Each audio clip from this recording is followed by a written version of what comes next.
Continuing our discussion on slope and the equation of a line, we next want to look at an application. The application that we're going to be working with on this section is that of simple interest. So we have a formula for simple interest, and you've probably seen this before. Our formula is I is equal to P times R times T. The I in the formula stands for interest. The P stands for your principal, which would be either the amount that you borrow or the amount that you invest. The R stands for your interest rate. It should always be written as a decimal.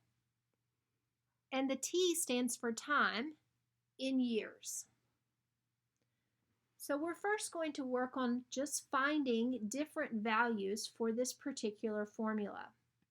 So our first example, we have a chart. It essentially has 4 different problems in it, and we want to fill in the blanks, fill in what's missing in the formulas. All right, so let's go ahead and start with problem part A, which we're going to let be this first line in the table. All right, so in this table, we need to calculate I for the first problem. So remember that our formula says that we take the principal times the rate times the time in order to calculate the interest. So in the first row of the table, we're told that the principal is $2,600. We're told that the interest rate is 7%. Remember that you need to convert that percent to a decimal. So remember to convert 7% to a decimal. You take your decimal, which is behind the 7. You move it 2 places to the left. So our interest rate becomes 0.7. And it's 10, and 10 needs to refer to years, which it does. And so all we need to do in order to calculate our interest is go to our calculator and do that multiplication. And so we'll end up with $1,820.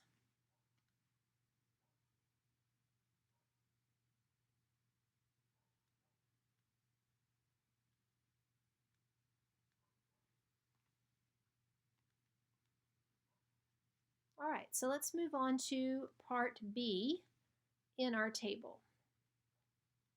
So in part B, we're looking for the principal. So we're going to fill in into our formula the other things that we know.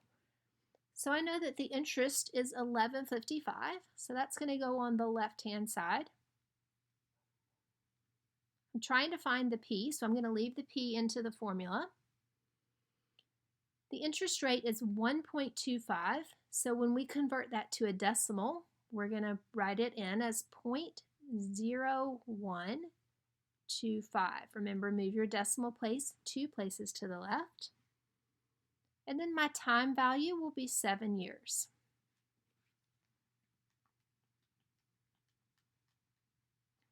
So the first thing that I'm going to do is I'm going to go ahead and multiply in my calculator the 7 times the 0.0125.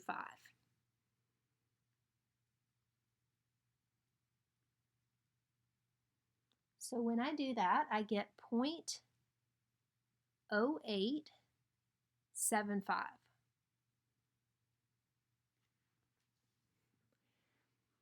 Now, I need the P by itself. So if I look at the left-hand side of the problem, I note that the P and the 0.0875 are multiplied together.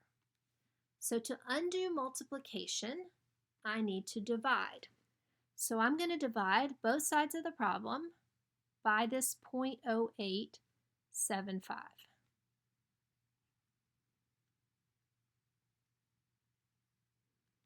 That will cause it to cancel over here, leaving me just the P.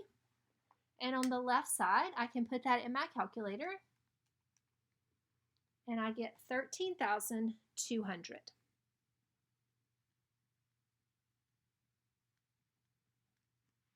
For my P.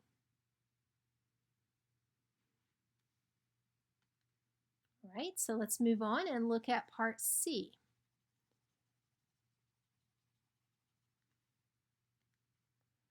For part C, we have 2880 for my interest, so I'm going to plug that in for the I. We're told that the principal is $12,000. I'm looking for the interest rate, so I'm going to leave in the R. And my time is 8 years. Again, the first thing I'm going to do is I'm going to multiply the two numbers on the right. So the 12,000 times the 8 gives me 96,000. And I still have the R. To get the R by itself, again, the 96,000 and the R are connected by multiplication. So to undo the multiplication, we need to divide. So I'm going to divide both sides by 96,000.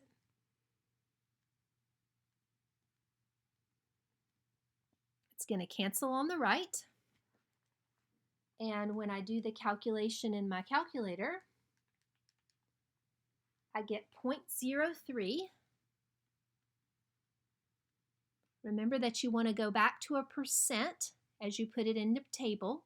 So 0.03 is going to be the same thing as 3%.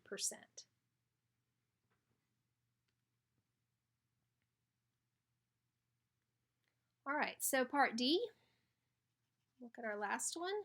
We are told that the interest is $12.75.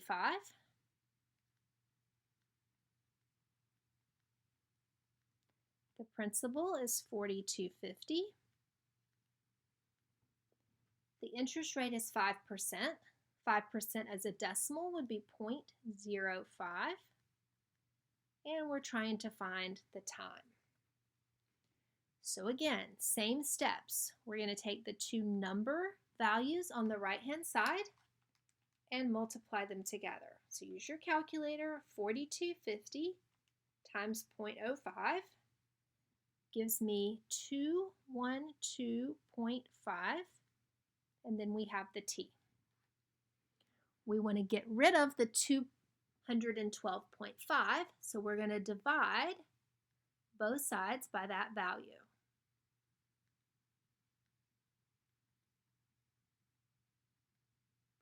Causing it to cancel on the right. I'm going to put the remaining left-hand part in my calculator, and that gives me 6.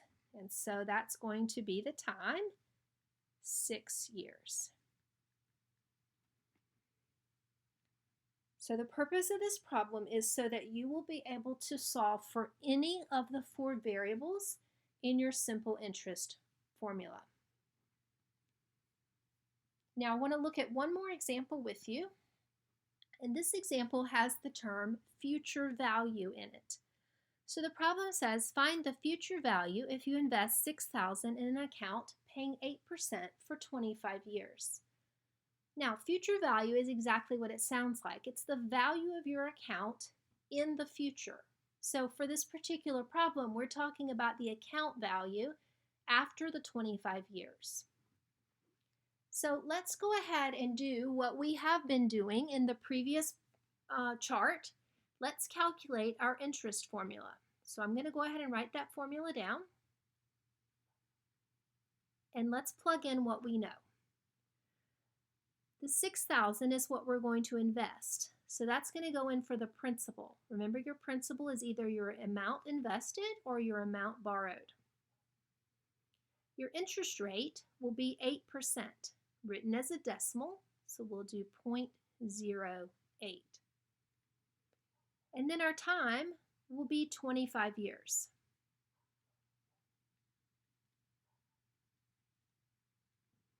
All right, so I'm going to go ahead and do that multiplication. So 6,000 times 0.08 times 25, and that gives me $12,000.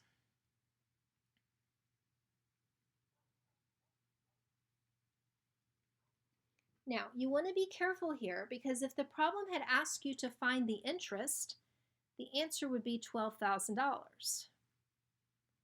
but the problem is asking you what is the amount in the account. So the account, you remember that you invested $6,000. You put $6,000 in the account, and at the end of 25 years, you had earned $12,000 in interest, but you still also have your original $6,000.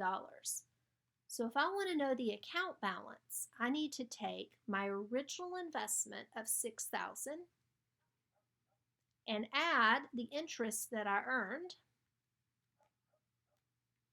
which is going to be $18,000 in total. And that $18,000 is what we're referring to when we talk about the future value.